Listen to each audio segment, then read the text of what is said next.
Sidus plays League. Hello, everyone. What's up, guys?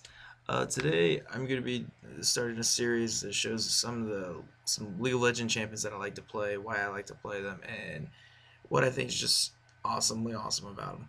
Okay, today we got Diana Dark Valkyrie. Of course, Dark Valkyrie is the skin. Doesn't really matter. Just Diana. But okay, I like her because she's pretty much the one of my favorite mid characters. I think she's one of the best mid characters. If you don't play her as a mid character, you need to go get her and play her as a mid character, and just gotta learn to use her. She's got a great poke. You know, it's a skill shot. It's kind of hard. You're gonna see me drop a few shots in the game. You see me nail one right here, right now. It's not really that impressive. It's pretty much something you should be able to do all the time. But you're gonna see in a few seconds where I just cannot absolutely do it to save my life. 30 seconds until I think she's a real strong character as far as ability power and then her attack power. You know, I think it's an underlooked thing about her attack power and most of the builds that are online. You see, there I go, I missed one. And then you're gonna see a second one coming up pretty soon. But like I was saying, I think her attack power is underrated. People don't, I mean, there are people that play her as more of an attack player, but not that I see. Um, in fact, I attempt to basically like go 50-50 with her ability power and her attack power. I mean, so what I try to do is on the very first item I build after my starting item of Doran's Ring, I end up trying to build a Hextech gunblade, and it'll come into use later on in the video. But basically, I use it because it just, along with Doran's Ring, you're gonna not ever run out of mana, and you're never gonna run out of health as long as you play smart. Now that's the key thing. You can't go about running into everything and going, "This is Sparta." You know, things just don't work out that way. You're not a tank. You're not squishy, and you're not a tank, but it doesn't make you invincible. Right here, we're just gonna battle back and forth. It's just kind of like pretty much what you want to do in the game. Just kind of poke at the character a bit, and even if you're at low health, as long as you can stay out of their range, you really don't have that much of a problem, anything to worry about. And with Diana's Crescent Strike, there's not too many people who have the kind of range that she does on that. Just a few range mages kind of do, and a few attack range people. But for the most part, you really don't have to worry about that. But yeah, you just need to stay safe, kill minions, and don't die. If you can build her up quick and you can level her up quick, you're gonna have a great time, because if you do that, you're gonna build up your Hextech gunblade quicker, and that's gonna let you stay in the lane. That's just gonna build up gold and just more gold, and that's exactly what you need to do. The quicker you build her, the better you're gonna be off in the end. The games that I are slow with her, and I get behind whoever I'm playing against lane on, it never works out. Like right here, this is where right here, you gotta get out from front, and there you go. That's that beautiful crescent strike that curves if somebody tries to run, so they run into it anywhere.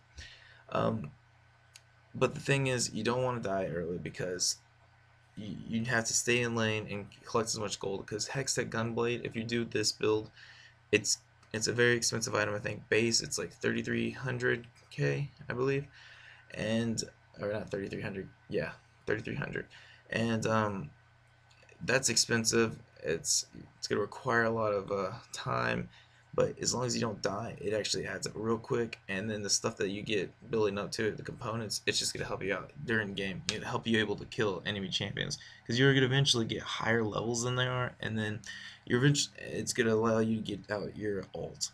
And Diana's ult is probably my favorite, and that's saying something, because I like Jarvan's ult, because I like just jumping in and just being like, nope, you're not running away anymore. But her ult is probably my favorite to use in combat.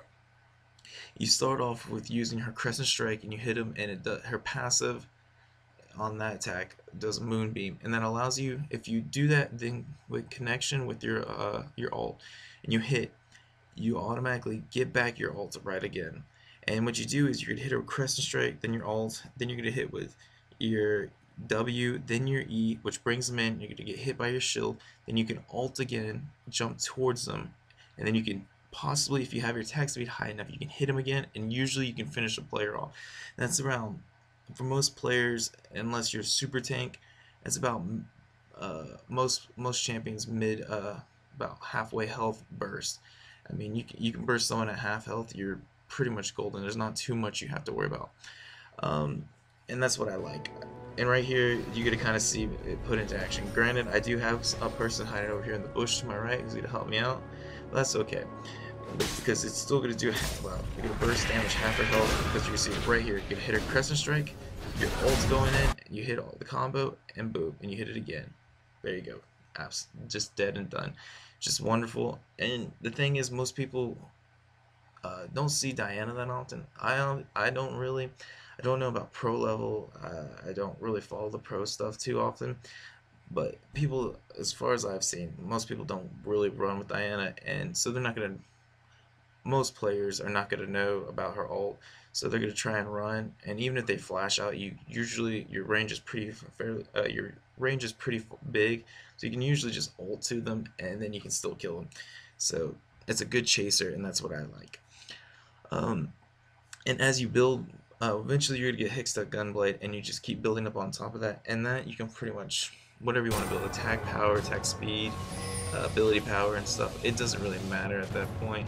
I prefer attack ability power and attack strength or power, whatever it's called, because of this right here. You see me get into a little fight. I'm gonna hit him, and I'm actually gonna run out of mana, and I do end up finishing with a Crescent Strike, but most of that damage is done by my shield and my auto attack, because Diana's passive on her every third hit, it's a critical, I believe, and you hit 3, you do a wide swinging arc and you hit multiple players. And here you go, Crescent Strike, and that's exactly the sort of thing I base this build off as a jungle too, so that's a perfect example. You can jungle with her too. It's a little harder, I don't really do it, I just play mid, but you can do it. Now watch here, we got Swine, Pigboy, whatever his name is, he comes in to come fight us. And we're way low on health. He's squishy, but look how much health we did. I believe I only hit him with one spell, and look how much health he's gone down.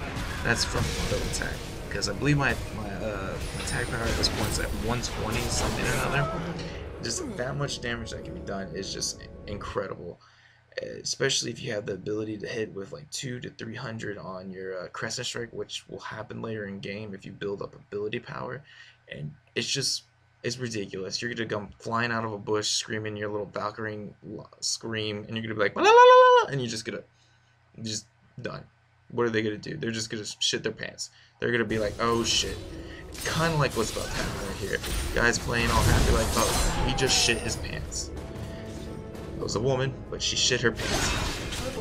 He's in here, he's gonna shit his pants. You don't kill him, but you shit in his pants.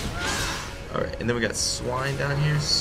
Fucking swine, pig thing, foul. But we're gonna turn around, and I'm gonna do the same sort of thing. Ah la la la. I'm gonna go in on him and look at him. Take him. Granted, that was with I have a teammate there helping me, but it doesn't matter. I mean, I think the results speak for themselves. Now, in a second here, I'm about to get into some trouble. And this is not so much a Diana problem, it's more my problem. I have a bad habit of getting into, and rushing things. Like, I get big and happy because I've gotten a few kills in a row, and I get anxious to keep getting kills. And I'll have a moment where I'll go into this. These two people, I have no business going into the fight against. They're both nearly at full health, if not full. I'm pretty low, and being low with Diana, you still can do a lot of damage, and if not kill full health champions. My problem that I have here is that I go in with like literally no mana, and that's the kicker with Diana. You can't go in with no mana. You have to have mana. And this is a fun little part. Trudamir just goes fucking insane, just wipes out their entire team. He's turning around to get the 5th kill, and I kind of stole it. I felt bad about it. He's sending me some messages, and he's like, oh man, he took my 5th kill, and I was like, I'm sorry man, it's okay. It's alright, karma gets me back in a bit. But like I was saying, you have to have mana. That's why I have Doran's Ring and Hextech Gunblade. With health and mana stays up constantly. You go. Right here, it just goes. This is the most ridiculous thing. I don't think I've ever had only one other quad, and it was with Rise, I think. But I go in here and I just lay down the line. I don't know what I'm doing. To be quite honest, I think when I was playing this section, you know how people play. Like, at least this is how I play. I start panicking because I can't fucking see what's going on. So I just start smashing on my buttons, kind of like, and I just have no idea what I'm clicking on. And that time turned out to be pretty good, I have to say. And I almost need a 5th kill here on a Swin again, or Swine. But one of our other players snatches out. But that's okay. I don't care. I'm a team player. Get a kill, whatever. And once again, here we go. I'm gonna end up dying because I got big-headed. And I was like, oh, I can kill it.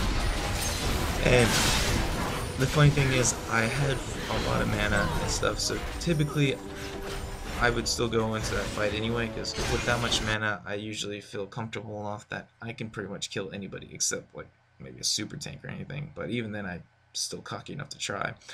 But what happened is a real, I forget what she is or what her name is, but she's a really high AP player or attack power, ability power. I don't know fucking acronyms, but she that's the problem with Diana. She's not squishy, but she can get into trouble against players like that. So you just gotta kind of keep your distance, which you'll see me do here now. I'll kind of back off. I'll get in this little foray for a bit, kill a person. I'm gonna end up backing out here down to the left, just so I can kind of stay out of it and kind of get my bearings, because I'm getting hit by that fucking turret. I've died more times by a turret than I have actually by a champion. It's hilarious.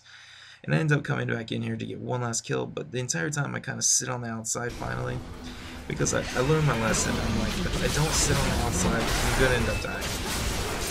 And that's it. We end up winning. I get my last kill, and this is an overall good match. I think even though they weren't the best of teams, I think it illustrates exactly why I like to play Diana. You build quickly and you don't die early on. You can get your Hextech Gunblade early on, and you can sit in lane and keep on mowing down against champions, and you can get your kills and your minion kills up.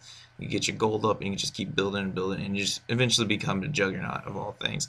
And you just keep on poking and hitting that combo with your ult, and I think Diana becomes unstoppable at a point. Thank you guys for listening and watching. Please subscribe. It helps us out and gives us a reason to do this. But thank you guys. See you later.